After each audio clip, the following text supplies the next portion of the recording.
मन मेरा मंदिर, शिव मेरी पूजा, इससे बड़ा नहीं कोई दूजा।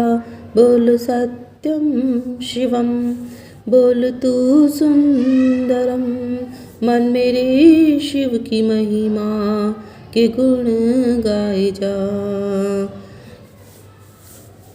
बंधुओं, महाशिवरात्रि आ रही है, उसकी आपको हार्दिक शुभकामनाएं, ढेर सारी शुभकामनाएं। शशि शर्मा भक्ति फॉर ऑल चैनल में आप सभी का हार्दिक स्वागत करती है। बंधुओं, 72 साल बाद महाशिवरात्रि का ऐसा महासंयोग, या यूँ कहिए कि दुर्लभ संयोग बन रहा है। इस बार शिवरात्रि पर महान शुभ संयोग बन रहा है, क्योंकि इस बार बहुत सारे विशेष शुभ संयोग बन रहे हैं, उनका निर्माण हो रहा है, क्योंकि बहुत सारे कई ग्रह एक साथ मिलन होने के कारण राजयोग व धन योग के निर्माण हो रहा है। इस दिन शिव नामक योग बन रहा है, सिद्धि नामक योग भी बन रहा है। एक चीज अवश्य ऐसी है कि आपके जीवन में पैसों की किल्लत नहीं आएगी अगर आप शिव जी की पूजा में पूरी तरह से लगाते हैं, मन से लगाते हैं। अपने खाने पीने का, अपनी पूजा का, बहुत सारी चीज़ों का, मतलब किस तरह फलाहार करना है, क्या शिव जी को अर्पित करना है, ये सब चीज़ें आप अगर कर पाते हैं तो आपके जीवन में बहुत बहुत बहुत सारी शुभकामनाएं आएंगी और इतना धन आएगा कि आपकी 7 पुश्तें भी संभाल नहीं पाएंगी। कभी धन की कमी नहीं होगी। 7 पुश्तें तो किसने देखी हैं? कोई नहीं देखता, लेकिन हाँ, कमी कभी नहीं होगी जब तक आप इस जीवन में रहेंगे।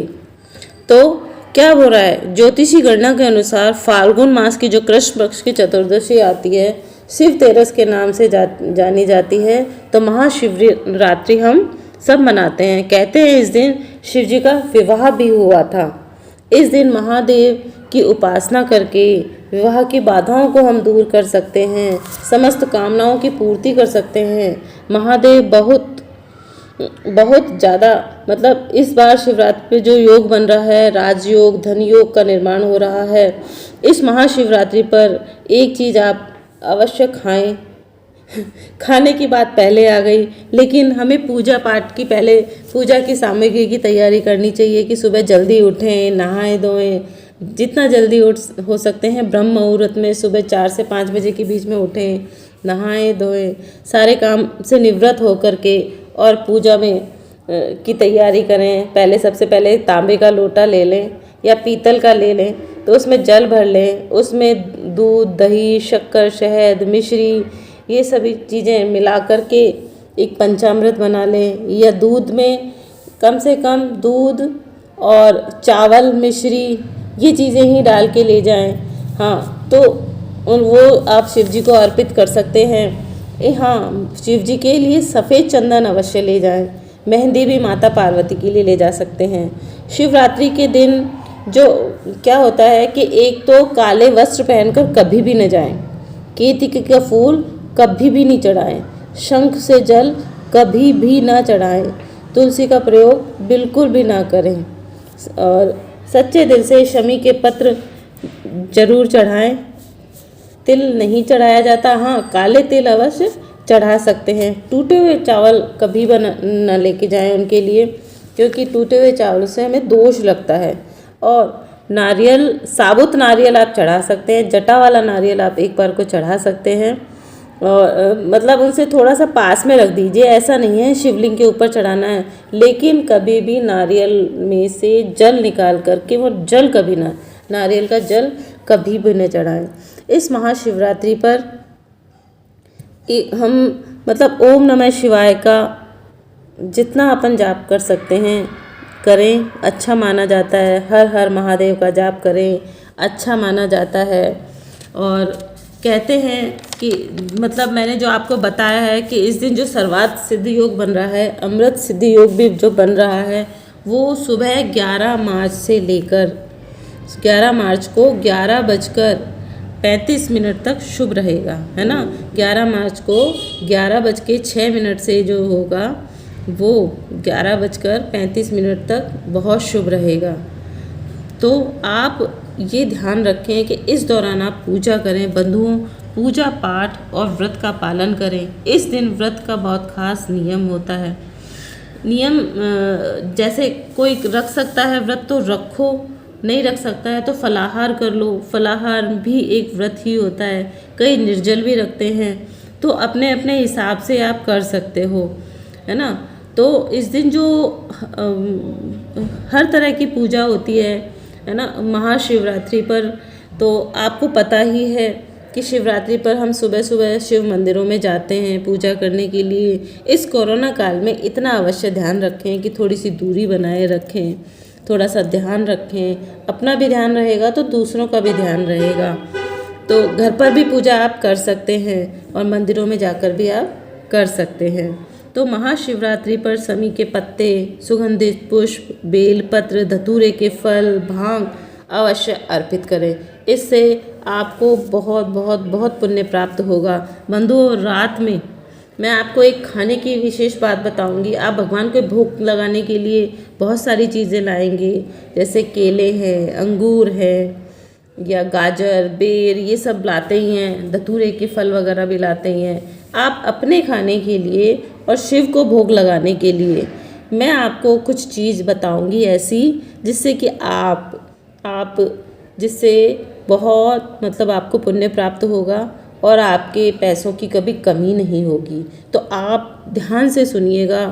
और बंधुओं, रात में एक फल, जैसे शिव को आम का फल बहुत पसंद है ना। आम का फल अगर आपको कहीं से मिल जाता है तो आप आम का फल शिव को अवश्य अर्पित करें। आम का फल शिवलिंग को टच करते हुए, मतलब उनको छुआते हुए कभी भी कोई चीज़ अर्पित नहीं करनी चाहिए, क्योंकि वो फिर खाने योग्य नहीं रहती है। ये मैंने पहले भी बताया है आपको।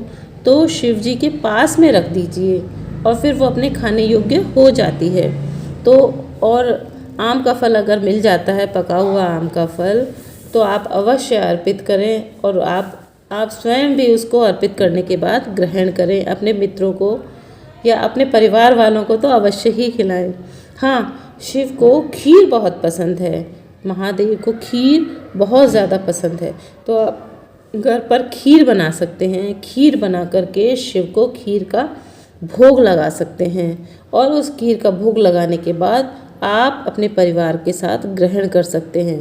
भोग लगा दीजिए थोड़ा सा और थोड़ी दूर रख दीजिए, फिर वो आपके ग्रहण करने योग्य होती है। बेल का फल मिल जाए तो अवश्य बेल पत्र तो हम चढ़ाएंगे ही, क्योंकि बेल पत्र तो के बिना तो शिव की पूजा ही अधूरी रहती है।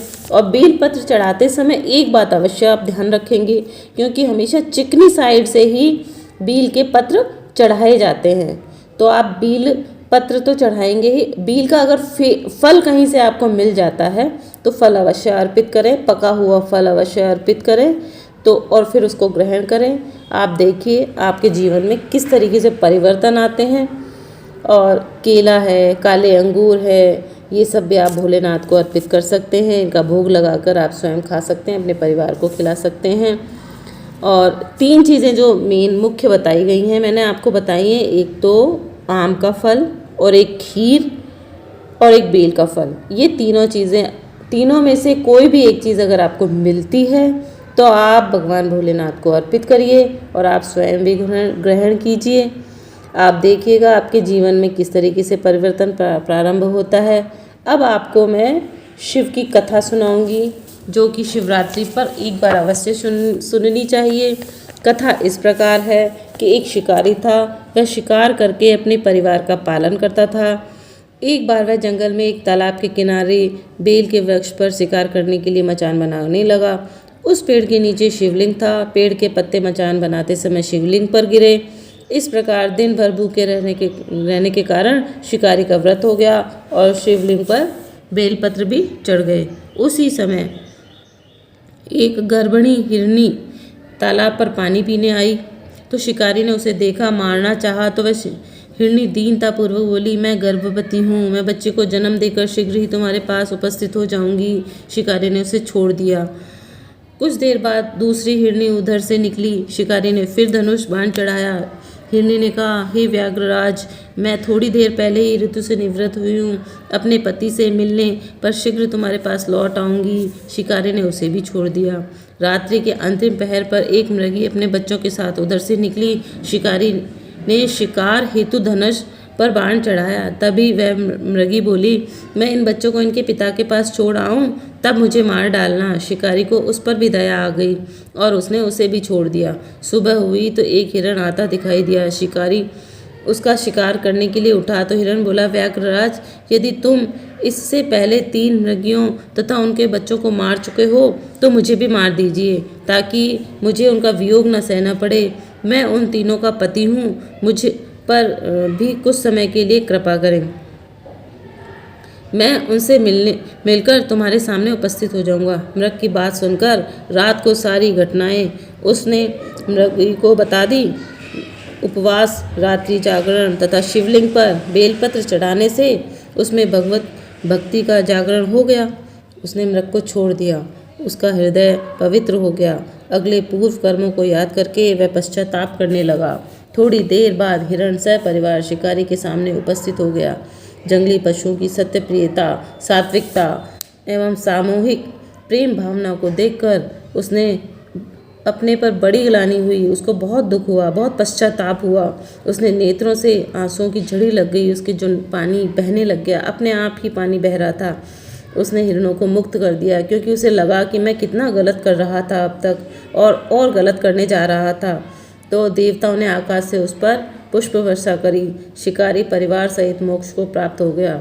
आंसू जो शिवलिंग पर गिर रहे थे, सिर्फ इतने से ही शिवजी इतने प्रसन्न हो गए। जब वो रो रहा था तो उन्होंने शिवरात्रि बहुत प्रसन्न हो गए थे। तो शिवरात्रि को जो भी मनुष्य शिवजी पर बेलपत्र चढ़ाता है, पूजा करता है, व्रत करता है, शिवजी उससे अति प्रसन्न हो जाते हैं और मोक्ष देते हैं। तो भक्तों, आज के लिए इतना काफ़ी है।